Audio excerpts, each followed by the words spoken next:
இன்னைக்கு எனக்கு பிடிச்ச சமையலும் கூட அரை மணி நேரத்தில் முடிக்கிற சமையலும் ரொம்ப ரொம்ப ஈஸியான சமையல். குழந்தைங்களுக்கு ஸ்நாக்ஸ் வந்து நைட்டே வந்து வேர்க்கடலை வந்து ஊற வச்சுருந்தேன்னா அதை ஃபஸ்ட்டு வேக வச்சிடலாம் சொல்லிட்டு குக்கரில் மாற்றி கொஞ்சம் உப்பு போட்டு ஃபஸ்ட்டு வேக வச்சுட்டு அது வேகிறதுக்குள்ளே இந்த பழைய சாதம் வந்து நேற்று எக்ஸ்ட்ரா ஒரு அரை டம்ளர் அரிசி ஊற வச்சு வடித்து தண்ணி ஊற்றி வச்சுருந்தேன். இன்றைக்கி காலையில் வந்து சாப்பிட்றதுக்கு இந்த பழைய கஞ்சி சாப்பிட்றதுக்கு நானும் ஹஸ்பண்டை போட்டி போட்டுக்கிட்டு சாப்பிடுவோம்.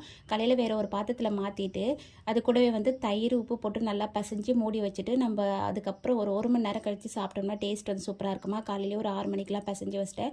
இது 8 9 10 மணிக்கு தான் நாங்கள் சாப்பிடுவோம். அப்போ தான் ஹஸ்பண்ட் வந்து வீட்டுக்கு வருவாங்க. அதுக்குள்ளே வந்து சாம்பாருக்கு ரெடி பண்ணலாம்னு சொல்லிட்டு சின்ன வெங்காயம் பூண்டு தக்காளியெல்லாம் போட்டு எப்போவுமே விளக்கெண்ணெய் ஊற்றி தான் பருப்பு வேக வைப்பேன். சூப்பராக வெந்து வரும். இன்றைக்கி விளக்கெண்ணெய்க்கு பதில் பக்கத்துலேயே அதே பாட்டில் அதே சைஸில் பாட்டிலில் தேங்காய் எண்ணெய் தான் அதை ஊற்றி வேக வச்சுருந்தேன். எப்படி இருக்குமோ நினச்சா அந்த டேஸ்ட் வந்து சூப்பராகவும் இருந்தது. பருப்பு நல்லா மலர்ந்து வெந்து வந்தது. குழைவாலாம் இல்லை, சூப்பராக வெந்து வந்தது. நேற்று நைட்டே வந்து தேங்காய் பால் பட்டாணி குருமா வச்சுருந்தேன். இந்த வீடியோ ஆல்ரெடி அப்லோட் பண்ணியிருக்கேன்.